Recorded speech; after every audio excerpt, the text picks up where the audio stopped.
बिस्मिल्लाहिर्रहमानिर्रहीम, अस्सलाम वालेकुम। आप देख रहे हैं प्रोग्राम स्पोर्ट्स 360। मैं हूं आपका मेज़बान अहमद नवाज। हमेशा की तरह आपके लिए लेकर आए हैं स्पोर्ट्स की दुनिया से जुड़ी तमाम खबरें। आइए देखते हैं कि आज किन चीज़ों पर हम गुफ्तगू करेंगे। सबसे पहले पाकिस्तान की ट्राई सीरीज़ के ऊपर आपसे बात करनी है और आपको बताना है कि टीम भरपूर तरीके से तैयार है।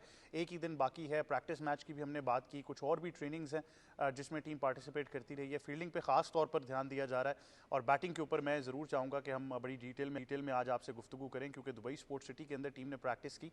शारजा थोड़ा सा मुख्तलिफ ज़रूर होगा, लेकिन आपने वापस एशिया कप फिर इन्हीं वेन्यूज़ पे खेलना है, तो इस बारे में हम थोड़ी सी तफसील जो है वो आपके साथ डिस्कस ज़रूर करेंगे। उसके बाद आपसे बात करनी है, हम रुख करेंगे चाइना का, जहां पर चीन में जारी इंटरनेशनल बॉक्सिंग गाला में 4 पाकिस्तानी बॉक्सर्स जो हैं उनकी शानदार कार्य रही है और उन्होंने मेडल्स अपने नाम किए हैं।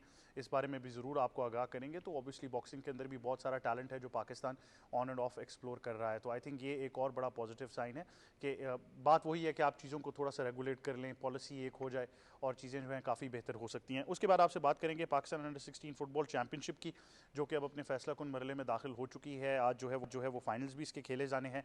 तो एक फुटबॉल की जब आप यूथ लेवल की बात करते हैं तो उनके लिए ये एक बहुत ही बड़ा प्लेटफॉर्म है जहां पे वो अपने स्किल्स को शोकेस भी करेंगे और डेफिनेटली उनके लिए आगे की राह जो है वो भी हमवार होगी और एक टिकट भी होगा कि अगर वो नेशनल सेलेक्टर्स को इम्प्रेस कर पाते हैं तो आगे फ्यूचर कोर्स पाकिस्तान के लिए अंडर 19 हो या फिर पाकिस्तान की सीनियर टीम में जगह बनाना हो, उनके लिए रास्ता जो है वो ज़रूर बनेगा। तो इस बारे में भी ज़रूर आपको आगाह करना था। इन तमाम चीज़ों पर आज गुफ्तगू करेंगे। सबसे पहले मेहमानों से तारुफ कराते हैं। सबसे पहले स्टूडियोज़ में हमें ज्वाइन कर रही हैं हमारी स्पोर्ट्स एक्सपर्ट, पाकिस्तान की साबिक क्रिकेट कप्तान, international cricket commentator, broadcaster, presenter and of course ICC hall of famer Sana Mir sahiba. अस्सलाम वालेकुम। वालेकुम कैसी हैं अस्सलाम। Thank you very much for joining us. साथ ही साथ हमें ज्वाइन कर रहे हैं हमारे साथी एंकर और एक्सपर्ट सईद मोहम्मद अवैस। अस्सलाम वालेकुम। वालेकुम सलाम। कैसे हैं सर आप? शुक्र आप सुनाएं। Thank you very much for joining अस। और साथ ही साथ हमें ज्वाइन कर रहे हैं सीनियर स्पोर्ट्स जर्नलिस्ट और हमारे तज्जियाकार जनाब मोहित शाह साहब। अस्सलाम वालेकुम। जी कैसे हैं सर आप? अल्लाह के एहसान है। Thank you very much for joining अस। तो आज सबसे पहले ज़रूर बात करेंगे हम पाकिस्तान की ट्राई सीरीज़ को लेकर, लेकिन उसमें सबसे पहली जो मैं बात करना चाह रहा हूँ वो हसन नवाज़ को लेकर करना चाह रहा हूँ, क्योंकि बहुत ज़्यादा खबरों में है इस वक्त। उनके प्रैक्टिस मैच की एक वीडियो है, वो भी आपको ज़रूर दिखाएंगे। जो इंट्रा स्क्वाड मैच खेला गया उसमें जिस तरीके की वो बारी कर रहे थे तो बड़े ही पॉजिटिव नज़र आए और कुछ लोगों ने तो ये भी कहा कि दिस इज़ हसन नवाज़ 2.0। तो मेरा ख्याल है कि सिर्फ न्यूजीलैंड में जो डेब्यू हुआ उसको अगर आप निकाल दें तो उसके बाद जिस तरीके से उन्होंने अपने आप को रीब्रांड किया है, ये इनिंग्स आप देखें, पाकिस्तान के तमाम जो बॉलर्स हैं, जो हमारे मेन स्ट्रीम बॉलर्स हैं जिनकी हम बात करते हैं, स्पिनर्स हों, फास्ट बॉलर्स हों, वो सबको जो है बड़े ही एग्रेसिवली खेल रहे हैं। अच्छे रन्स भी किए इस मैच में। लेकिन एक चीज़ जो मुझे इस मैच, ये जो प्रैक्टिस मैच में बहुत वाज़ेह इंप्रूवमेंट नज़र आई है वो ये है कि इन्होंने डाउन द ग्राउंड अपनी शॉट्स खेली हैं। तो मिड विकेट रीजन इनका स्ट्रॉन्ग तो है ही, लेकिन जो ये अब सीधा मार रहे हैं, आई थिंक इससे बड़ा वाज़ेह फ़र्क जो है वो लग जाएगा। इनकी कुछ इनिंग्स की हाईलाइट्स भी आपके सामने है जो ये माजी में अभी तक खेल चुके हैं पाकिस्तान के लिए। लेकिन आई थिंक ये जो प्रैक्टिस मैच की जो कुछ झलकियाँ हमने देखी हैं वो डाउन द ग्राउंड खेलने का मतलब है कि टेक्निकली उस चीज़ पर इन्होंने काम किया है, क्योंकि स्क्वायर ऑफ द विकेट तो बहुत अच्छे थे। जी सना मीर साहिबा, ट्राई सीरीज़, बट फर्स्ट हम हसन नवाज़ की ज़रूर बात करेंगे पर्टिकुलरली। बिल्कुल, आई थिंक जिस तरह बहुत जल्दी उन्होंने अपने आप को इंटरनेशनल क्रिकेट में सेट कर लिया। पहला टूर काफ़ी मुश्किल था, 4-0 है गालिबन और 1 सेंचुरी, और उसके बाद फिर पीएसएल में जब से इनकी बैटिंग ऑर्डर नंबर चेंज हुआ तो बहुत ज़्यादा कंफर्टेबल नज़र आया, जबकि इतना आसान नहीं होता किसी ओपनर के लिए आके मिडिल ऑर्डर में खेलना, पर बहुत ही कंफर्टेबल नज़र आया। सबसे मुश्किल होता है एक्चुअली में T20 में मिडिल ऑर्डर में खेलना, क्योंकि आपको हर वक्त जो है वो स्कोर बोर्ड का प्रेशर अपने सामने रखना होता है। तो बहुत ही ज़बरदस्त तरीके से उसको एडजस्ट किया अब तक। और अच्छी चीज़ इनकी यही नज़र आती है इनकी बैटिंग में कि किसी एक साइड पे डोमिनेंट नज़र नहीं आते। ये नहीं होता कि लेग साइड पकड़ी है तो अब आप ऑफ पे नहीं खेल सकते। ऑफ पे इनसाइड आउट शॉट्स बहुत अच्छी हैं, स्क्वायर ऑफ द विकेट जैसे आपने कहा, बैकफुट पे बहुत अच्छा खेलते हैं, और डाउन द ग्राउंड भी बहुत एफर्टलेस, चाहे फास्ट बॉलर्स हों। तो इनके लिए फील्ड सेट करनी बड़ी मुश्किल है किसी कप्तान और किसी बॉलर के लिए, क्योंकि अगर आप मिड ऑन मिड ऑफ ऊपर करके स्क्वायर ऑफ द विकेट पे जा रहे हैं कि चलो स्लिप लगा लें हम, उस लेंथ पे बॉल कर लें, वो भी सेटल नहीं होने देते। सामने पीछे कर दो फिर स्क्वायर ऑफ द विकेट चले जाते हैं। तो इस तरह का प्लेयर हमेशा बहुत ही फ़ायदेमंद होता है मिडिल ऑर्डर में, और बड़ी जल्दी ब्लॉसम कर रहे हैं। और ऑब्वियसली क्रेडिट देना पड़ेगा यंग कैप्टन को भी, जो बैक कर रहे हैं, अपनी जगह भी बैटिंग पे अक्सर भेज देते हैं, और आपको कोच को भी इससे क्रेडिट देना पड़ेगा। बिल्कुल मोहित शाह साहब, मैं तो ये कहूँगा फ्रॉम लैशिंग टू डैशिंग, तो ये अब डैशिंग नजर आ रहे हैं वो मुझे, लेकिन शुरुआत जरूर आपकी आंखों के सामने हुई इनकी।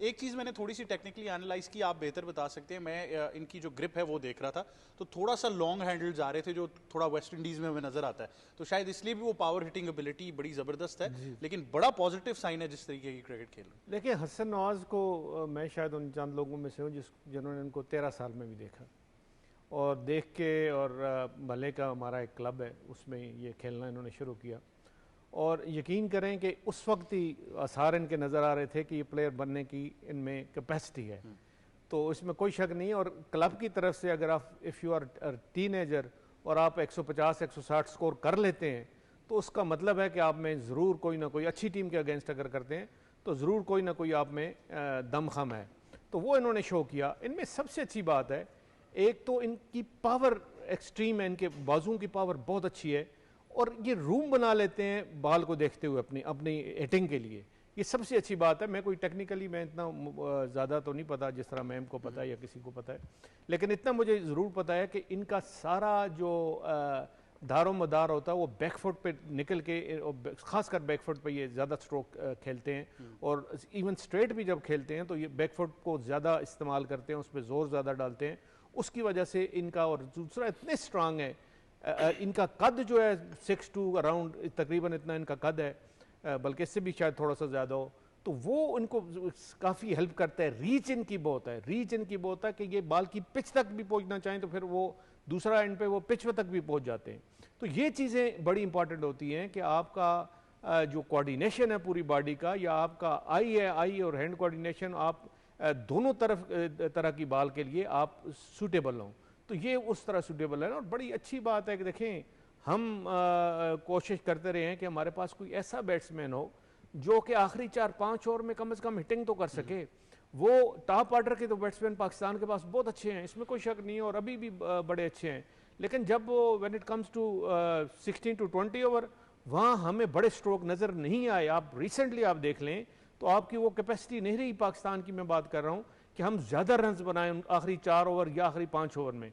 तो ये बड़ा अच्छा एक वेलकमिंग साइन है, और बहुत अच्छा पाकिस्तान के लिए मैं कहता हूँ कि ओमन है कि इस तरह का बैट्समैन आ गया कि जो हमें चाहिए था। और कम से कम वो जो 15-20 रन का गैप जो हम हमेशा देते थे कि 190 करना है तो 170 करते थे, 200 करना है तो 175 के करीब हम छोड़ देते थे गेम को, और वो ही डिसाइडिंग फैक्टर हो जाता था। उसमें मेरा ख्याल काफ़ी इंप्रूवमेंट आएगी, और पाकिस्तान को एक अच्छा, जो पाकिस्तान को एक अच्छी पुश चाहिए थी फेग एंड पे, वो पाकिस्तान को अब मिलेगी, और पाकिस्तान इंशाल्लाह ये हसन नवाज़ की वजह से काफ़ी मेरा ख्याल इंप्रूवमेंट आएगी आपकी रन स्कोरिंग एबिलिटीज़ में, और जो कि आज तक हमने नहीं देखी, और ख़ासकर रिसेंटली हमने नहीं देखी। शुरू में हमने बड़ा अच्छा, जो 2007 से हमने स्टार्ट किया तो बड़ा अच्छा, लेकिन बीच में हम रास्ता भूल गए, भटक गए। तकरीबन T20 की टीम हमारी आप पिछले 5 साल में देखें तो वो हिटिंग नहीं रही हमारी T20 में, जो हम मतलब है कि, और आप इर्द गिर्द आपने वेस्ट इंडीज़ का नाम लिया, कोई इंडिया के बैट्समैन हैं उनका हम देखते हैं कि वो एबिलिटीज़ थी।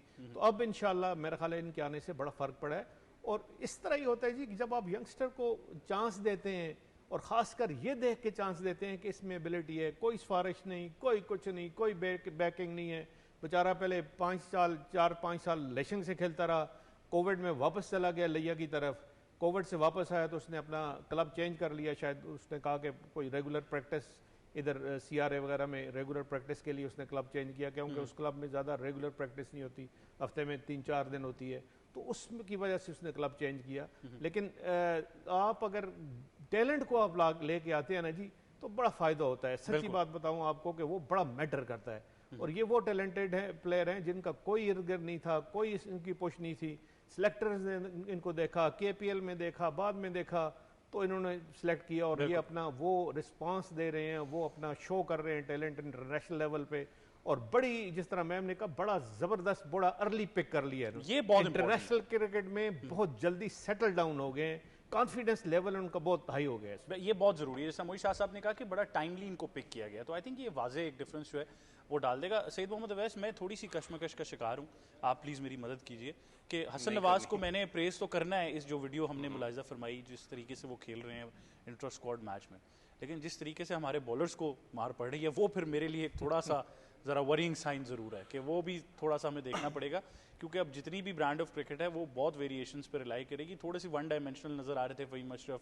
हसन अली, हारिस की मैं बात कर लूँ अगर, तो वो सबको down the ground he shots पड़ती रही। यार मेरे लिए वरी साइन इसलिए नहीं है क्योंकि जब आप इंटर स्क्वाड मैच की बात करते हैं तो ज़्यादा फोकस आपके यही होता है कि आप जो भी आपके दिमाग में एक चीज़ चल रहा होता है, प्लान चल रहा होता है कि बैक ऑफ द हैंड है, क्योंकि यहाँ फिंगर, मैं कहा ना फास्ट बॉलर जो फिंगर यूज़ करता है ज़्यादा इफेक्टिव होता है, खास करके दुबई स्पोर्ट्स सिटी की विकेट पे जो बैक ऑफ द हैंड है यहाँ रोल करता है फिंगर्स को। इंटर स्क्वाड मैचेस के ऊपर आप ज़्यादातर बॉलर्स जो एक प्लान के तहत चलते हैं। लेकिन एक अच्छी बात है अगर हसन नवाज की आप बात करें तो, क्योंकि जब आप शारजा की विकेट पे खेलेंगे वो थोड़ा सा एक डिफरेंट विकेट का ट्रैक है, बेशक दुबई स्पोर्ट्स सिटी भी, लेकिन शारजा थोड़ा सा डोमिनेट ज़्यादा करता है स्पिन को, और खास करके वहाँ पर बैकफुट के ऊपर आप कहीं जाके मैं शॉट को जो सा सेलेक्ट करके मिड विकेट की तरफ जाऊँ तो वो एक गलत आपका होगा, क्योंकि ज़्यादा आपने डाउन द ग्राउंड जिस तरीके से आप एक वी शेप में खेल रहे हो वहाँ पर यही शॉट ज़्यादा आपको ज़्यादा फायदेमंद देती हैं। या तो स्वीप आपने खेलना हो तो आपकी रेंज बहुत ओपन होनी चाहिए, जो कि जिस तरीके से हसन नवाज की है। अच्छी बात है कि एटलीस्ट आपके पास एक फ्लोटर किस्म का मैं कहता हूँ बैट्समैन मौजूद है जो कि चौथे पांचवें नंबर पे आप खिला सकते हो जब आपको स्ट्राइक रेट को मेंटेन करना है या आपने रन चेस के ऊपर जाना है। लेकिन फिर वही बात है कि जिस वक्त आप एक प्रेशर सिचुएशन रन चेस पे जाते हो, एक दो मैचेस में उन्होंने परफॉर्म आपको करके दी है क्योंकि वहां पर थोड़ा सा सपोर्टिव बैटिंग ट्रैक था, बॉल अच्छा विकेट के ऊपर आ रहा था। जहां पर आप शारजा में खेलोगे, दुबई स्पोर्ट्स सिटी में खेलोगे, जहां पर 140 150 तो मैं बहुत बड़ा स्कोर करूँ, 132 भी करूँ, उसको चेस करना थोड़ा सा एक डिफरेंट हिकमत अमली के साथ आपको मिड ऑर्डर में चलना पड़ता है। जब आपके पास 4 टॉप 3 स्पिनर्स उनके पास हैं, चौथा मैं नहीं अब कह सकता, टॉप 3 स्पिनर्स उनके पास मौजूद हैं। फजल हक फारूकी की बात करें, उसका इंप्रेसिव ट्रैक रिकॉर्ड है दुबई स्पोर्ट्स सिटी और शारजा स्टेडियम पे, आसान नहीं होगा उसको फेस करना। वहां पर अगर खुदा न खास्ता आपका कोलैटरल डैमेज ऊपर होता है, फिर मिडल ऑर्डर की शेप बिल्कुल डिफरेंट होती है। आप एग्रेसिव अप्रोच के साथ नहीं जाते हो, आपने इनिंग्स को कंस्ट्रक्ट भी करना है, वहां पर थोड़ा सा एक चैलेंजिंग पोजीशन होगी। लेकिन पेस बैटरी पाकिस्तान की, हारिस रऊफ उनका एक स्टाइल आपको पता है हमेशा, चाहे वो स्कोर अपना जितना भी वो करें, जितना भी उनको बॉल के साथ एवरेज निकलती है, लेकिन वो विकेट्स उसी हिसाब से लेते हैं। आप फ़हीम अशरफ की बात करें, मैं खुद थोड़ा सा इस चीज़ पे वरी होता हूँ कि आपने जाके मैच श्रीलंका के अंदर वर्ल्ड कप खेलना है, वहां पर उनका रोल क्या होगा। जिस तरीके से हम हुसैन तलत की बात करते हैं, ठीक है फ़हीम अशरफ को कहा जाता है कि थोड़ा सा स्किडी फास्ट बॉलर है, उन विकेट्स के ऊपर थोड़ा सा उनको एक एज जरूर हो सकता है, बैटिंग में कहीं ना कहीं परफॉर्म करेंगे, लेकिन विकेट्स फिर मैं कह रहा हूँ डिफरेंट है। वहां पर आपको स्ट्रोक प्लेयर तो जरूरत पड़ती है, लेकिन वहाँ डिफरेंट एक फॉर्मेलिटी है, वहां पर आपको बड़ा तरीके से आपको स्पिन बॉलिंग ऑप्शन है, उसको देखना पड़ेगा। तो जो पहला मैच है अफगानिस्तान के खिलाफ, वहां पर पाकिस्तान अल्लाह करे कि तगड़ी पोजीशन में नजर आपको है, चाहे साहिबजादा फरहान है, चाहे हारिस है। मुझे पता है हारिस पे बहुत ज्यादा लोड है क्योंकि बात हो रही है उस पर कि आखिर रिजवान की जगह पे आ रहा है, वो क्या करता है वहां मिडिल ऑर्डर के अंदर। लेकिन फिर मैं कह रहा हूँ स्ट्राइक रेट वाली जो एक रट मैंने लगाई, सबने लगाई, दुबई या शारजा के अंदर आपको थोड़ा सा काटना पड़ेगा, depending on the wicket, depending on the जो भी फॉर्मेलिटी है उस पर खेलना है। लेकिन अच्छी बात है कि एटलीस्ट आपके पास 5वें नंबर पे एक बैट्समैन है जो कि स्ट्राइक रेट को, और खास करके जब एक रन बॉल की बात होती है, जब आपने उसको इम्प्रोवाइज करना है, तो आपके पास मौजूद है जो कि वो कर रहा है। एक बड़ी इंटरेस्टिंग बात यह है कि जब मैं पाकिस्तान का टॉप 6 उठा के देखता हूँ, जो मैंने एक हाइपोथेटिकल अपने माइंड में प्लेइंग 11 बनाई है, उसमें साहिबजादा फरहान, साइम अयूब, साहिबजादा तो फॉर्म ऑफ हिज लाइफ में अभी, फ़खर ज़मान तीसरे पे आते हैं, चौथे पे हारिस हैं, जिस तरह उन्होंने कहा उनको भी प्रूव करना है अपने आप को, फिर हसन नवाज, सलमान अली आगा। तो आई मीन मैं फिर वही कह रहा हूँ, I go back to my previous statement कि don't be surprise Asia cup में आपको ऐसी परफॉर्मेंस मिले, लेकिन वो ऑन देयर गिवन डे ये बहुत अच्छे प्लेयर्स हैं जो आपको टॉप 6 में नजर आते हैं पाकिस्तान के। बिल्कुल, देखिए किसी वजह से इनको सिलेक्ट किया गया है और इनकी परफॉर्मेंसेस ऐसी हैं कि ये मैच को एकदम से बदल सकते हैं। और जो हम इम्पैक्ट की बात करते हैं कि 15-20 बॉलों पे इम्पैक्ट एक प्लेयर क्या क्रिएट कर सकता है, इनके अंदर वो सलाहियत तो मौजूद है। अब उसको किस कंसिस्टेंसी से कर सकते हैं और किस तरह के बॉलर्स, क्वालिटी ऑफ बॉलर्स के साथ कर सकते हैं। जब आप किसी एक अंडर 10 या 8 नंबर के बाद वाली टीमों से खेलते हैं तो आपको हर वक्त 1 या 2 बॉलर ऐसे मिलते हैं जिसके ऊपर आप अपनी रन ठीक कर सकते हैं। जिस वक्त आप टॉप 5, टॉप 6 टीम से खेल रहे होते हैं तो 5 बॉलर्स आपको जनरली T20 में ऐसे मिलेंगे जहां पर वो आपको बैड डिलीवरी नहीं देंगे। तो वहां पर फिर टेस्ट होता है कि क्या आप उसी इम्पैक्ट से खेल सकते हैं कि नहीं। तो जो हमने देखा वेस्ट इंडीज में जब बॉल मूव कर रहा था, जब अच्छी जगह पे बॉल हिट कर रहा था, तो वहाँ प्रॉब्लम भी हुई है हमें। तो ये हमें बहुत जल्दी इसको ठीक करना पड़ेगा। और मोहम्मद हारिस की जहाँ तक बात है, आई थिंक वो 4 नंबर पे नहीं मुझे नज़र आते। अगर फ़खर खेलते हैं नंबर 3 पे तो फिर हसन नवाज़ी 4 पे आते हैं, फिर सलमान आगा आता है और फिर हारिस को नीचे ही आपको लाना पड़ेगा। और एक चीज़ ये भी मैं ज़रूर कहूँगी, इवन दो कि मैंने बहुत बोला है हारिस को खिलाने के लिए और ये बात कि जब इनको ड्रॉप किया था, लेकिन ऑफ द फील्ड इनको अपना इम्पैक्ट नहीं दिखाना चाहिए। जिस तरह के बयान, हाँ मैं इसलिए करती हूँ क्योंकि देखें बाअदब बानसीब वाली बात है। बाबर के ऊपर मुश्किल टाइम आया हुआ है, वो इनके सीनियर प्लेयर हैं, वो चीज़ मुझे बिल्कुल अच्छी नहीं लगी। हाँ, आप बाहर जब हम एनालाइज कर रहे होते हैं, एज क्रिटिक्स बात कर रहे होते हैं, हमारी बात करनी अलग है, बट जब आप एक टीम का हिस्सा होते हैं तब ये अच्छी टेस्ट में नहीं आता। आप कितने भी दुनिया के यंगस्टर्स को उठा के देख लें, कहीं ऐसी मिसाल नहीं मिलेगी कि अगर उन्होंने किसी को रिप्लेस कर दिया है या वो कोई सीनियर प्लेयर टीम से बाहर हो गया तो हम ऐसी बात करें। आई थिंक इससे उनको ज़रूर, ये एक्स्ट्रा प्रेशर वो अपने ऊपर खुद डाल रहे हैं, तो ये उनके करियर के लिए अच्छा नहीं है। बाबर को इससे कोई फ़र्क नहीं पड़ेगा, वो इतना नुकसान उनका कोई नहीं होगा, बट आई थिंक यंगस्टर्स को, सारे यंगस्टर्स को ये ज़रूर बात दिमाग में रखनी चाहिए कि सीनियर की रिस्पेक्ट जो है वो उनके एक जर्नी का हिस्सा है, उनके कैरेक्टर बिल्डिंग का एक हिस्सा है। अच्छा, और सिमिलर सॉर्ट ऑफ सवाल जो है वो शाहीन से भी पूछा गया, बट आई थॉट कि उन्होंने बहुत मैच्योर तरीके से रिस्पॉन्ड किया इसको। जब इससे भी पहले कुछ 2-3 दिन पहले चले जाएं कि उन्होंने अपनी स्टेटमेंट में कहा कि वर्ल्ड क्लास प्लेयर्स हैं, कल को मैं भी बाहर हो सकता हूँ, तो सब डिपेंड करता है कि कौन फॉर्म में। तो I thought that was a mature statement. ये आपको यही देखना होगा कि ये टाइम सबके ऊपर आता है, ये टाइम आज उनके ऊपर है, इसके बाद किसी और के ऊपर आएगा। और बाबर को जो क्रेडिट आपको देना पड़ेगा, उनके मुंह से हमने कभी किसी सीनियर प्लेयर के बारे में ऐसी बात नहीं सुनी, तो अच्छा नहीं लगता। हमारे मुल्क के प्लेयर्स हैं और किसी का फॉर्म ऊपर होगा नीचे होगा, तो इसके ऊपर मुझे लगता है कि इस प्लेटफॉर्म के तवसत से मैं समझती हूँ कि ये बात हमें ज़रूर ये बात करनी चाहिए कि वो अदब का दायरा हमें रखना चाहिए। चाहे आप कितना भी प्लेयर हो, आपको ऑन द फील्ड, उसको ऑफ द फील्ड अपने ही प्लेयर्स के ऊपर दिखाने की जरूरत है। बिल्कुल जी। मोई शाह साहब, इस पे मैं वैसे तो नहीं चाह रहा था कि आज मैं ये बात करूं, लेकिन अब वो बात छिड़ गई है और ये बड़ा पर्टिकुलर सब्जेक्ट है। उसकी वजह ये है कि उस स्टेटमेंट को बहुत ही एग्रेसिवली लिया गया है, अगर आप कल से डिजिटल मीडिया को गेज करें। और जिस तरह सना ने भी कहा कि कोई अच्छा प्रेसिडेंट नहीं सेट हुआ कि एक यंगस्टर जिसकी अपनी टीम में जगह अब तक पक्की नहीं है, वो इस तरह की बात कर रहा है। वैसे मुझे भी बड़ी हैरानी हुई है और हैरानी की बात भी है कि देखें, बात वही है कि ये जगह किसी के लिए परमानेंट नहीं होती। आप आज हैं, कल नहीं हैं, और आपकी खासकर ऐसे प्लेयर की जिसकी परफॉर्मेंस अभी तक सस्पेक्ट है, आपकी पूरी तरह परफॉर्मेंस हमने देखी नहीं है, आपसे ऐसी बातें करना और इस तरह का थोड़ा बहुत सीनियर प्लेयर के मतलब ऐसी बातें करना बिल्कुल जायज़ नहीं है, बिल्कुल जायज़ नहीं है। और साथ आपने शाहीन अफरीदी की बात की, वो बड़े मैच्योर प्लेयर हैं और वो उनकी आदत की भी बड़े अच्छे हैं। ये देखें, इंसान का एक जो साथ में ये भी कहूँगा, कहना तो मुझे नहीं चाहिए, लेकिन बैकग्राउंड भी दिखाता है इंसान का कि किस तरह आपकी ग्रूमिंग हुई है, किस तरह आप बड़ों की रिस्पेक्ट करते हैं या सीनियर की रिस्पेक्ट करते हैं। तो ये वो चीज़ें भी दिखाता है। ऐसी कोई बात नहीं करनी चाहिए जिससे कोई अफेंड हो या किसी की ऐसी किसी बात पे उसको तकलीफ़ हो कि जो आपके मुंह से निकली हो और उसके लिए ये हो। ये हमारे जो सीनियर प्लेयर हैं, ख़ासकर बाबर आजम हुए, रिजवान हुए, इन्होंने इस मुल्क की बड़ी खिदमत की है, बड़ा सर्व किया है और बड़े अच्छे और बड़ी मुश्किल हालात में इन्होंने दोनों ने फ्रंट पे आके सारा प्रेशर जो है खुद सहा है।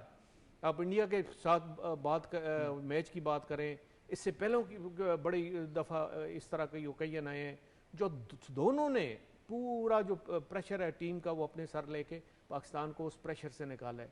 तो वो हम जो उनकी सर्विसेज है उनको भूलना नहीं चाहिए और उनकी सर्विसेज जो पाकिस्तान के लिए, मुल्क के लिए दी हैं, इस क्रिकेट के लिए दी हैं, वो सारी उम्र याद रखी जाएंगी। अच्छा मोइशा साहब, प्लेयर ने तो इंडिविजुअली कह दिया, मैं कथा कलामी की माफ़ी चाहता हूँ, लेकिन कहीं ना कहीं मुझे फिर लगता है कि पाकिस्तान क्रिकेट बोर्ड को ये सोचना पड़ेगा। मैं बार बार लोगों को यही याद दहानी कराता हूँ, हम प्रोग्राम की मुनासबत से भी कह रहे हैं कि जो मीडिया एंड कम्युनिकेशंस डिपार्टमेंट है पाकिस्तान क्रिकेट बोर्ड का, वो उसमें अभी तक कोई स्ट्रक्चर हमें नहीं नजर आ रहा। ये बड़ी अच्छी बात। और नेक्स्ट जो टॉपिक है मैं इस पे आना चाह रहा था। देखें, जब भी टीम के साथ आप किसी मीडिया ऑफिशियल को रखते हैं, उसका एक्सपीरियंस बड़ा मैटर करता है और शायद जो आजकल हैं वो इतने एक्सपीरियंस और इनका एक्सपोजर इतना ज़्यादा नहीं है। मैं सच्ची बात आपको बताऊं, जो लोग क्रिकेट बोर्ड में इस वक्त बैठे हैं उनमें से काफ़ी ऐसे हैं जिनको पता है कि कौन सी बात हमने आगे लेके जानी है और कौन सी बात कोई करता भी है तो उसको दोबारा उसको रिपीट करा के उसको ठीक कराई जाती है कि मीडिया पे इतना ज़्यादा इसका ज़ाहिर है जो रिएक्शन हो वो उसको यहीं से हम ख़त्म करें। लेकिन यहाँ बड़ा ऐसा बात आपने जो की और बिल्कुल वो सही की है कि कुछ ऐसे लोग क्रिकेट बोर्ड में आ गए हैं जिनका बैकग्राउंड जर्नलिज्म का या मीडिया रिलेशनिंग का नहीं है, कम्युनिकेशन का नहीं है, जिसमें थोड़ा सा प्रॉब्लम होते हैं। और ये प्रॉब्लम्स में आज नहीं, मैं आपको बताऊं, ये प्रॉब्लम्स हमने अमेरिका में भी देखे, एक और 2 जगह इस तरह का इवेंट हो रहा था, वहाँ भी हमने देखा। PSL में भी कुछ जो इमेच्योर थे वो साथ अगर फ्रेंचाइज के लगे हुए हैं, उनको समझ नहीं आती थी कि बात किस तरह कराई जाए, फीड किस तरह किया जाए मीडिया को, प्रोफेशनल मीडिया की रिक्वायरमेंट्स क्या हैं, और आपकी जो सबसे इम्पॉर्टेंट चीज़ है मुल्क की, प्लेयर की रिस्पेक्ट हमने किस तरह करवानी है, और कैसी हमने स्टेटमेंट्स दिलवानी है कि कल कोई ऐसा हर्फ ना आए, कोई ऐसी बात ना आए कि जो टीम पे या टीम के किसी प्लेयर पे कोई इस तरह की आ सकती है। तो ये चीज़ें सारा वो एक्सपर्ट जो मीडिया कोऑर्डिनेटर होता है, मीडिया मैनेजर होता है, या मीडिया को साथ लेके चलते हैं, उसका काम है। और मैं कहता हूँ कि उससे ज़्यादा, उस प्लेयर से ज़्यादा उस मीडिया मैनेजर का कसूर है कि उसने इस तरह की बात निकलवाई या निकली, या किसी तरह से भी कोई ऐसी बात आई। तो वो बड़ा इंपॉर्टेंट है, और यहाँ पे ज़रूर पाकिस्तान क्रिकेट बोर्ड को देखना चाहिए कि ये जो रिस्पेक्ट होती है किसी प्लेयर की, अपने क्रिकेट की, अपने मुल्क की, इस पे कोई कंप्रोमाइज़ नहीं होता। क्योंकि माजी में मैंने एक दफ़ा शायद, मुझे भी शायद 2 साल पहले या 3 साल पहले एक ट्रेंड शुरू हुआ था कि कुछ वर्कशॉप्स कराई जा रही थी प्लेयर्स के लिए, जिसमें वो शिरकत कर रहे थे। आई डोंट नो उसमें कम्युनिकेशंस की थी कि नहीं, बट ये एक बड़ा वाज़ेह सब्जेक्ट है किसी भी प्लेयर के लिए। नहीं, बड़ा ज़रूरी है, हुई थी क्लासेस वगैरह भी हुई थी, और थोड़ा बहुत तो इंग्लिश का टच उनको देने की कोशिश की गई थी, कम्युनिकेशन टच उनको बताने की कोशिश की गई थी, किस तरह आप इंटरेक्शन रखें मीडिया के साथ। या फिर भी ये सारी चीज़ें अपनी जगह, लेकिन कोई ना कोई प्लेयर देखें गलती प्लेयर से हो सकती है, उसको कवर अप किस तरह किया जाए वो मीडिया मैनेजर का काम है। बिल्कुल, वो क्यों ना काम हुए ज़रूर देखना चाहिए। बिल्कुल, आप भी बहुत सी जगहों पे फ्लोर मैनेजर, मीडिया मैनेजर, वैसे मैनेजर आप रहे हैं, लेकिन आप भी एग्री करेंगे कि आई थिंक इस प्रोसेस को स्ट्रीमलाइन करना है। बहुत अरसे तक लोग, इवन जो एक्रेडिशंस का पूरा प्रोसेस था उस पर भी एतराज़ रहा है काफ़ी लोगों का कि जी वो भी स्ट्रीमलाइन प्रोसेस नहीं है। फिर उसके बाद जो डिफरेंशिएट करना है कि आप किन को इन्वाइट कर रहे हैं अपनी प्रेस कॉन्फ्रेंसेज में, सवालात कौन पूछ रहे हैं, उसको कैसे, कौन जर्नलिस्ट है कौन नहीं है, ये सारी चीज़ें बड़ी मैटर करती हैं इस पूरे प्रोसेस में। यार मीडिया मैनेजर्स की बात करूँ या चले एक मैनेजमेंट स्टाफ की बात करता हूँ, जो एक टीम का मैनेजर है उसके अंडर ही सारा ये सेटअप आता है। बिल्कुल, हमारा एक थोड़ा सा मसला ये है कि आज भी टीम मीडिया मैनेजर्स की स्पेसिफिकली बात करूँ, यहाँ तो शायद हम लोगों ने एक ब्रेकडाउन नहीं दिया होता कि आखिर उस मीडिया मैनेजर का काम क्या है।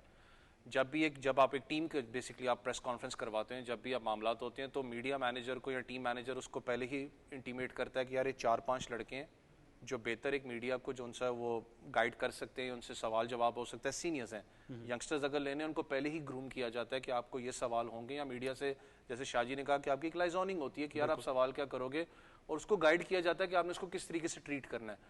मसला आता है कि जब वो इनकम्पिटेंसी की बात कर लूँ या उनकी बात कर लूँ कि शायद ठीक है वो मीडिया के बंदे होंगे, सारे मामलात हैं, लेकिन शायद उनको स्पोर्ट्स मीडिया को हैंडल करना नहीं आता, एक वो डिफरेंट बॉडी है।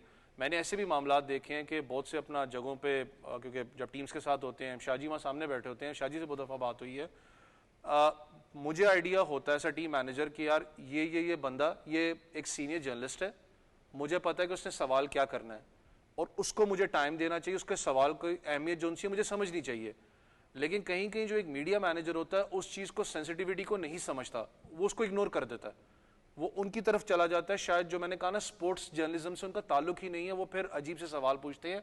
लेकिन जो मामला ये सारा हुआ है इट्स ग्रूमिंग का है। देखिए, एक प्लेयर को मैं भी आसानी से कह सकता हूँ, मुझे खुद तकलीफ हुई है जो उसने बात की, नहीं करनी चाहिए। आज बाबर पे वक्त आया, कल को अल्लाह ना करे आप पे भी आ सकता है। सरप्राइजिंगली दोनों फ्रैंचाइज भी एक ही है, दोनों एक ही, और अभी एग्जीबिशन मैच भी अब एक ही टीम में खेल रहे हो। देखो कल कोई, मैंने कहा ना, जिस वक्त शाहीन वाला मामला हुआ था उस वक्त मैं पाकिस्तान टीम के साथ एक मामले में था, तो मुझे लिटरली ये बात शायद ऑन एयर भी की है, ये होता एक आम इंसान है, उसके दिमाग में आता है पता नहीं उसने मेरे खिलाफ बैकएंड पे कोई मामलात किए जिससे वजह से मुझे कप्तानी से हटाया गया। बाबर के दिमाग में आएगा शाहीन ने मामला, क्योंकि एक इंसान उसके दिमाग में चीजें चलती हैं।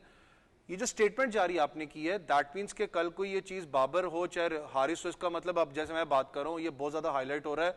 हारिस के भी दिमाग में चल रहा होगा मैं बाबर को क्लियर कैसे करूं, बाबर के दिमाग में चल रहा होगा इसने बात क्यों की है, शायद इसको किसी ने करवाई है। जब आप मीडिया, जब एंगेजमेंट की बात करते हो, आप प्लेयर पे तो मैं जा रहा हूं कि उसने बात क्यों की है, लेकिन थोड़ा सा बैकएंड पे जाओ। पाकिस्तान क्रिकेट बोर्ड का जो कॉम्स डिपार्टमेंट है, मुझे ये बताओ कि कभी यंगस्टर ग्रूम होता है अंडर 19 से? हमें समझना पड़ेगा, जो एक यंगस्टर तो नहीं मैं कहता, जो पाकिस्तान खेल चुका हुआ है, चाहे उसकी बुरी परफॉर्मेंस क्यों ना हो, वो 90% सुपरस्टार उसके दिमाग में वैसे ही बस चुका हुआ है। वो कहता है मैं हूं और कोई भी नहीं है, जो मैं बात कर रहा हूं वो हाईलाइट है, जो मैंने कहा वो ठीक है। आप ग्रूम करते हो उसको अंडर 19 स्ट्रक्चर से, आप ग्रूम करते हो उसको पाकिस्तान शाहीन से। आप चलो ना मेरे साथ अंडर 19 स्ट्रक्चर में, पाकिस्तान शाहीन्स के स्ट्रक्चर में चलो, मुझे बताओ उसमें कौन सा लड़का आपका जो यंगस्टर है उसको ग्रूम किया ताकि वो प्रेस कॉन्फ्रेंस में बात कर सके, मीडिया से बात करे।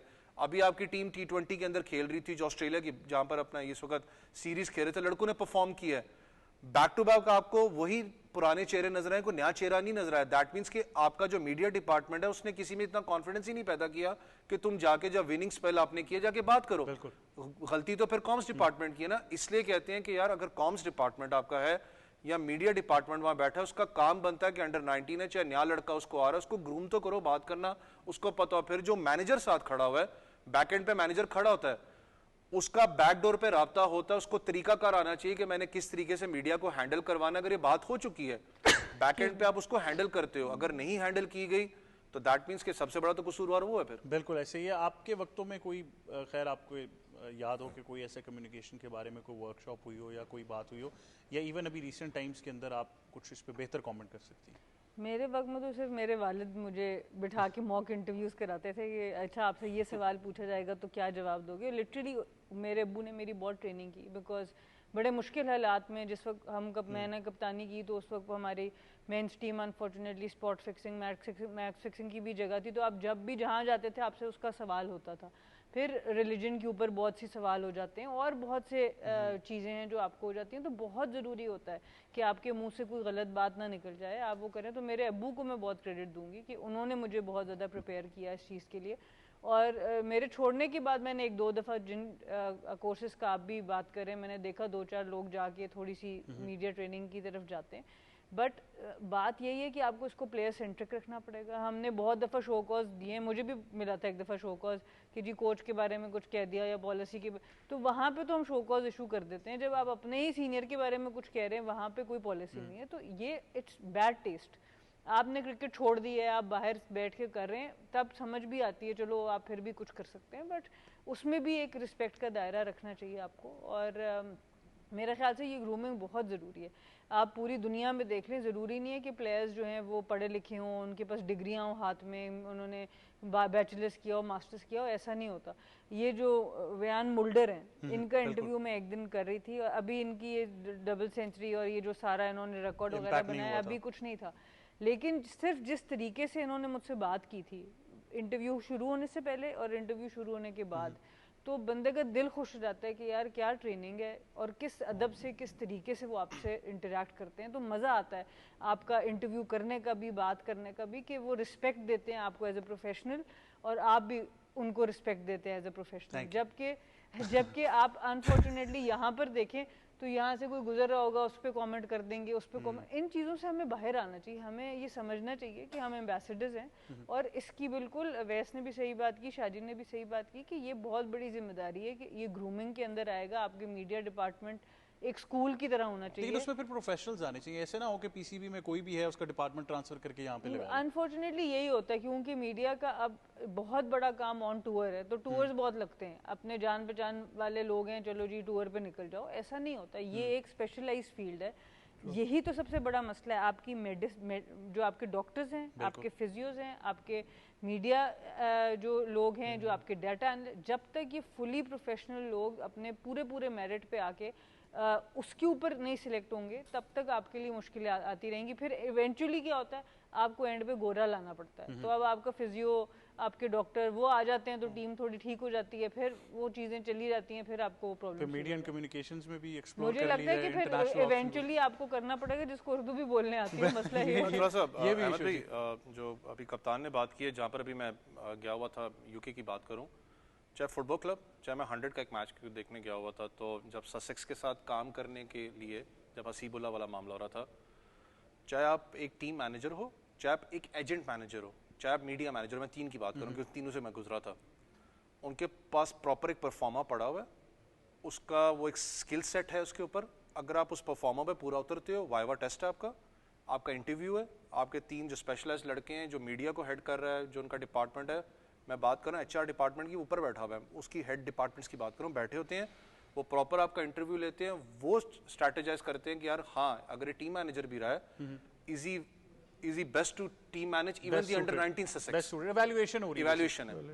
हमारा यहाँ मसला ये कि मैं कह सकता हूँ कि 100% में से 80% कर सकते हैं कि आप इवैल्यूएशन नहीं है, अभी भी अगर आप लीग क्रिकेट में चले जाएं, जो कप्तान ने चले हो, तो हम पाकिस्तान टीम की बात कर रहे हैं, लीग क्रिकेट की बात करते हैं, लीग टीम्स के साथ मैं भी रहा हूं कितनी टीम्स के साथ।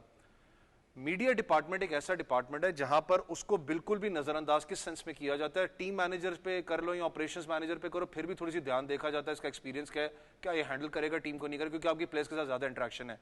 मीडिया वाले मामले पे इतना ज्यादा बैकग्राउंड नहीं देखा जाता कि क्या उसका एक्सपीरियंस कितना है। चलो अगर एक्सपीरियंस भी है, उसका एक्सपीरियंस ऑन द फील्ड है या आउट ऑफ द फील्ड है, प्लेयर्स को मैनेज करना डिफरेंट चीज है। वो जो प्रेशर आपने बर्दाश्त करना है, जो एक सवाल आपसे करता है साफी बैठ के, कोई उसका राइट है वो जो करेगा। अच्छा, इसमें उसको नहीं, उसमें भी आपको डिफरेंस क्रिएट करना इसमें थोड़ा सा मैं जरूर ऐड करूंगा। मैं मुख्तलिफ अदवार देखे हुए हैं पाकिस्तान क्रिकेट बोर्ड के, और मैं आपको ये क्लियर बताता हूँ, और जो खासकर जिनका मेरे साथ लाइजन हुआ या मेरा उनके साथ हुआ, या जो सीनियर जर्नलिस्ट हैं इस मुल्क के, लाहौर का हो, कराची का हो, जहाँ का हो, उसको ये बात बिल्कुल पता है कि जब कोई प्रोफेशनल जर्नलिस्ट आता है, वो हैंडल करता है पाकिस्तान क्रिकेट बोर्ड के सिस्टम को, मीडिया के डिपार्टमेंट को, तो वो बहुत बहुत मैं कहता हूँ कि उसका फ़ायदा ना सिर्फ टीम को होता है, पाकिस्तान क्रिकेट बोर्ड को होता है, बल्कि जर्नलिस्ट कम्युनिटी को भी होता है। क्या रिक्वायरमेंट्स हैं जर्नलिस्ट कम्युनिटी की, किस तरह जर्नलिस्ट से डील करना चाहिए, क्या उनको रोज़मर्रा, क्योंकि देखें हमारा प्रोफेशन है, बिल्कुल रोज़ाना न्यूज़ लेना, खबर लेना या अपडेट लेना, तो वो बड़ा ज़रूरी होता है कि जो प्रोफेशनल जर्नलिस्ट है उसको ये सारी चीज़ें पता होती हैं, क्योंकि वो सिस्टम से गुजर के गया। अच्छा, आपने टर्मिनोलॉजी यूज़ की प्रोफेशनल जर्नलिस्ट, मैं ये ज़रूर चाहूँगा आप भी इस चीज़ की निशानदेही कर दें कि खुदारा content creator is not a journalist. ये लाइन पहले ड्रॉ कर लें। Even the person who is currently with the team, he is not a content creator. Exactly, मैं आपको क्लियर बताता हूँ ना, कहाँ से ये साहब आए हैं मुझे नहीं पता, जहाँ से भी आए हैं इनको इतना पता नहीं है कि मीडिया की रिक्वायरमेंट्स क्या हैं, प्लेयर से आपको क्या बात करवानी है और क्या बात नहीं करवानी, किस तरह की रिक्वायरमेंट्स है, और क्या आपने फीडबैक करना है। If you are with the team and you are away from home, तो आपने क्या वहाँ पे बैक होम आपको जो जर्नलिस्ट हैं वो आपसे क्या डिमांड करते हैं, और क्या आपको कितनी कम्युनिकेशन जर्नलिस्ट से का कोई मैसेज भी देता है। तो मैं ये समझता हूँ कि वाहिद मैंने मीडिया मैनेजर या मीडिया कोऑर्डिनेटर देखे हैं जो शाज़ और नादर ही आगे से जवाब देते हैं, बिल्कुल, जो कि बहुत बड़ा फलाह है। मैं कहता हूँ ये हमारे लिए फलाह नहीं है, हम तो चलें कहीं नहीं कहीं सोशल मीडिया से ले लेंगे, किसी और प्लेयर से बात कर लेंगे, कहीं ना कहीं से हमें मिल जाएगा, किसी ऑफिशियल से बात कर लेंगे। ये आपके लिए, आपके क्रिकेट सिस्टम के लिए ये ठीक नहीं है। मैंने तो बड़ा वोकली एतराज किया, आपने बड़ी अच्छी बात की और बड़ा अच्छा टॉपिक आपने छेड़ा, मैं हकीकत बताता हूँ आपको, और ये बड़ा ज़रूरी है कि अगर आपने सारे सिस्टम को प्रोफेशनली हैंडल करवाना है तो खुदारा आप प्रोफेशनल लोगों से करवाएं, उन लोगों से ना करवाएं कि जिनका कोई बैकग्राउंड ही नहीं है प्रैक्टिकल जर्नलिज्म में। मैं practical journalism is different thing.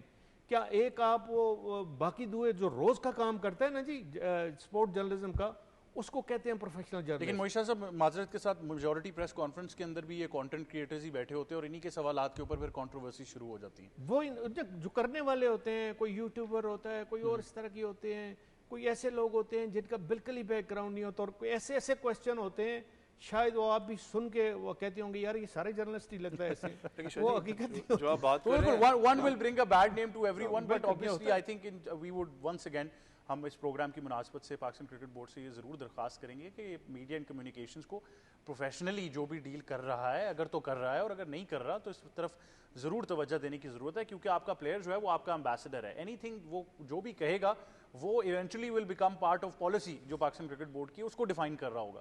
तो ये बड़ा एक आई थिंक थिन लाइन और एक फाइन लाइन है जिसको ड्रॉ करने की ज़रूरत है। मजीद कुछ खेलों पर बात करनी है। बॉक्सिंग की सबसे पहले बात करेंगे, जहाँ पर एक नहीं, दो नहीं, तीन नहीं, बल्कि चार बॉक्सर्स ने शानदार कारकर्दगी दिखाई है चीन में। और बड़ा अच्छा स्ट्रक्चर बॉक्सिंग का टैलेंट वाइज तो है, और आई थिंक बहुत सारा टैलेंट है जो इंडिविजुअली भी अपनी मदद आपके तहत भी करता रहा है। फिर डेफिनेटली गवर्नमेंट पेट्रनेज भी मिलती रही है, बहुत सारी सपोर्ट भी कभी नज़र आ जाती है एक सर्टन डोमेन में, लेकिन वंस अगेन एक डिवाइडेड सब्जेक्ट हो जाता है। जी, सैयद मोहम्मद अवैस आप भी बहुत से बॉक्सर्स को जानते हैं जिनको मैं भी जानता हूँ, तो बड़े अच्छे टैलेंटेड बॉक्सर्स हैं पाकिस्तान में। हाँ, उनमें से सबसे बड़ा नाम मैं कहता हूँ मोहम्मद वसीम है। आपको भी याद हो जिस वक्त वो एक परवान चढ़ रहे थे तब हमें मुलाकात हुई, और ऑब्वियसली जो सपोर्ट हम कर सकते थे हमने की। लेकिन उस वक्त भी मुझे याद है वो एक बात करता था कि मैं इस परचम के लिए लड़ता और मैंने इसके लिए लड़ना है। मुझे ऑफर्स बहुत ज़्यादा थी उस वक्त, उसको जो एक स्पॉन्सर था उनकी तरफ से कि आप पाकिस्तान का फ्लैग हटाओ और हम आपको नेशनलिटी देते हैं, तो आप कोरिया की भी सिटीजनशिप की बात करें। लेकिन हैट्स ऑफ है, ऑब्वियसली पाकिस्तान आपकी पहचान है, उसी को उसने कैरी ऑन किया। ऐसे बहुत से बॉक्सर्स हैं, मोहम्मद वसीम चले ऑब्वियसली फाइटिंग फैल्कन उसको हम कहते हैं, आपके वो भी बॉक्सर्स हैं जो हाईलाइटेड नहीं है पाकिस्तान में, जो कि खास करके कोयटा वाली साइड पे चले जाएं, हज़ारा कम्युनिटी की बात करें, उनके लड़के स्ट्रीट फाइटर्स भी बहुत अच्छे हैं, यूएफसी फाइटर्स वहाँ से आपके आ रहे हैं, आप कराची में बात करें, लियारी से बात करें, वहाँ से लड़के, लेकिन उनको शायद एक राइट प्लेटफॉर्म नहीं मिलता। वही फिर बात होती है अहमद भाई कि बॉक्सिंग एक एक्सपेंसिव गेम है, सस्ता गेम तो है कोई नहीं है, आपको जिम्स चाहिए, आपको प्रॉपर ट्रेनर्स चाहिए, डाइट प्लान चाहिए। जो एक आम इंसान, जो एक बेचारा आम गली से उठता है, वो कहता है कि अगर वो अच्छा बॉक्सर है, फिटनेस उसकी है, वो बेचारा सबसे पहले साइकोलॉजिकली एक ही चीज़ सोचता है कि जो हर एक स्पोर्ट्समैन भी सोचता है, चाहे वो क्रिकेट भी क्यों ना खेल रहा हो, बैक एंड पे उसने अपना घर चलाना है। मेरा घर अगर सुकून में, तो साइकोलॉजिकली मैं सुकून में स्पोर्ट्स के अंदर, कि मुझे हर चीज़ फीड अप हो रही है। आज भी शायद उससे बहुत दूर है हमारे लड़के। कुछ लड़के हैं जिनका जैकपॉट लग जाता है, चाहे वो ट्रेनर्स उनको स्पॉन्सर हो जाते हैं, कुछ फाइट्स उनकी स्पॉन्सर हो जाती हैं, क्योंकि जिस वक्त मोहम्मद वसीम वाला मामला हुआ था, जब हम उसमें काम मैंने किया था, तो एक्सपेंसिव फाइट्स हैं, आसान नहीं है एक फाइट को आप स्पॉन्सर करें, तो आपको मल्टीपल ऑप्शंस यहाँ पर चाहिए। लेकिन फिर भी ना होने के बावजूद, चाहे इंटरनेशनली और नेशनली, लड़कों ने आपको परफॉर्म करके दिया है। शाहजेद जैसे आपका स्ट्रीट फाइट, आप बात करें, अपना यूएफसी की बात कर लें, यहाँ तक मिक्स मार्शल आर्ट्स की बात करें, किक बॉक्सिंग की बात करें, लड़कों ने परफॉर्म करके दिया है। अब शायद वक्त है, वो जो एक हमने कहा ना कि ऑनरेबल प्राइम मिनिस्टर साहब का था कि vision 2025 sports revival of the year, अब आपको नजर आ रहा है, चाहे वो हॉकी की मद में हो, बॉक्सिंग भी कहीं ना कहीं स्पोर्ट्स है जिसमें आपने डोमिनेट किया है। बिल्कुल, और मेरे ख्याल से हम तो 360 एंगल से देख ही रहे हैं, बट मोई शाह साहब क्या खबरें हैं बॉक्सिंग को लेकर भी? बात फिर सवाल कहीं भी करें, घूम के वापस फेडरेशन के ऊपर ही आ जाएगा कि काउंसिल है क्या है, वहाँ क्या हो रहा है, ये बड़ा अहम सवाल। अच्छा देखें, तकरीबन ज़्यादातर फेडरेशन जो है उनमें गड़बड़ ज़रूर है। गड़बड़ इन सेंस के थोड़ा आजकल जो पाकिस्तान बॉक्सिंग फेडरेशन है उसके भी मामलात कोई स्पोर्ट्स से ठीक नहीं है, और वो इस मामला काफ़ी हद तक वो ख़राब हो चुके हैं। लीगल सारा अब मामला पड़ा हुआ है, लीगलिटी में चला गया है। इनका जो ख़ासकर इनका जो अपना एक इन्होंने कमीशन बनाया हुआ है पाकिस्तान स्पोर्ट्स बोर्ड ने, उसके पास सारा मैटर चला गया है। वो कहते हैं इस कमीशन को हम इसके अंडर नहीं आते, हम इसको जवाबदेह नहीं है, तस्लीम नहीं कर रहे हो, तस्लीम नहीं करते। तो ये मामलात चल रहे हैं, मामलात अच्छे नहीं हैं। लेकिन एज अ होल आप बॉक्सिंग की बात करें तो पाकिस्तान के बड़े आउटस्टैंडिंग पाकिस्तान के बॉक्सिंग, हुसैन शाह से आप शुरू करें, इब्रार से आप शुरू करें, इन्होंने एशियन गेम के गोल्ड मेडल इब्रार ने जीता, हुसैन शाह ने ओलंपिक मेडल जीता हुआ है। फिर बड़े अच्छे पाकिस्तान के बॉक्सर निकले जो ओलंपिक के लिए उन्होंने क्वालिफाई किया। अनवर अजीज़, चौधरी अनवर अजीज़ के दौर में पाकिस्तान की बॉक्सिंग, जो वर्ल्ड बॉक्सिंग के हेड थे, उनके दौर में पाकिस्तान ने बहुत ज़्यादा पाकिस्तान के लिए, मैं कहता हूँ कि पाकिस्तान को एक मतलब है कि उनको एक्सपोजर मिला पाकिस्तान के जो बडिंग बॉक्सर्स थे। तो ये सारा सिस्टम एक चला आ रहा था। लेकिन आजकल को हालात हैं, मोहम्मद खालिद महमूद जो Pakistan hockey federation, Pakistan Olympic association के सेक्रेटरी भी हैं, वो बॉक्सिंग को हेड कर रहे थे रिसेंटली, लेकिन अब कर्नल नासिर टुंग हैं वो हेड कर रहे हैं। लेकिन उनके मामलात जो हैं वो इनके साथ कोई सही नहीं चल रहे पाकिस्तान स्पोर्ट्स बोर्ड के साथ। इनके मामलात आपस में अब डिसाइड इन्होंने करना है कि ये मतलब है कि कहाँ तक ये हो, क्योंकि ये देखें ये सारी चीज़ें जो होती है, सियासत आ जाती है ना जी, कि आप इसको मानते हैं इसको नहीं मानते हैं। तो सफ़र कौन करता है? सफ़र वो बॉक्सर करता है, प्लेयर करता है, सिस्टम करता है, प्रोग्रेस नहीं होती। जिस तरह फुटबॉल में हमने देखा कि कितने साल से कोई प्रोग्रेस नहीं है, ना हमारी टीम, ना हमारा क्लब, कोई क्लब लेवल का फुटबॉल नहीं, कोई डिस्ट्रिक्ट और रीजनल लेवल का फुटबॉल। 2 दफा तो बैन हो गए बीच में। हाँ जी, कितने हम बैन हो गए, और अब जाके कुछ अल्लाह अल्लाह करके कुछ शुरू हुआ है। अब देखते हैं कि अल्लाह करे कि कोई बेहतरी आए। ये हमने कल भी, मैंने और मोई शाह साहब ने यही बात की थी कि स्ट्रीमलाइन करने की जरूरत है, but I think it's a fantastic sport boxing. I am sure आपने भी कहीं ना कहीं प्रैक्टिस कर ली होगी, लेकिन इट्स एन आउटस्टैंडिंग स्पोर्ट, और अच्छी बात है कि टैलेंट है, but they just need to be recognised. खतरनाक है थोड़ी सी स्पोर्ट में। बॉक्सिंग नहीं की, बट रेसलिंग अपने भाई के साथ बहुत की है बचपन में। जब WWE होती थी तो हम एक रेसलर बन के शुरू हो जाते थे। तो बॉक्सिंग आई थिंक ऑब्वियसली बहुत कमिटमेंट आपको चाहिए।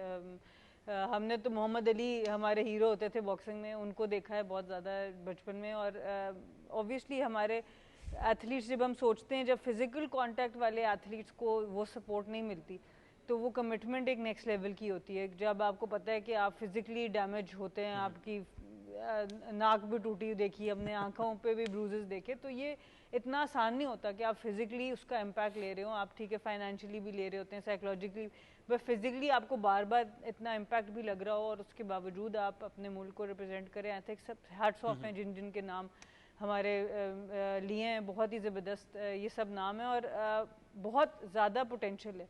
हमने लियारी में भी आई थिंक बॉक्सेस वहाँ से निकलते हुए बहुत देखे हैं, बलूचिस्तान से निकलते हुए बहुत देखे हैं। तो आपके ये नॉर्थ से हमने इधर इंटरव्यूज़ भी किए अपने हमारे ही शो पे।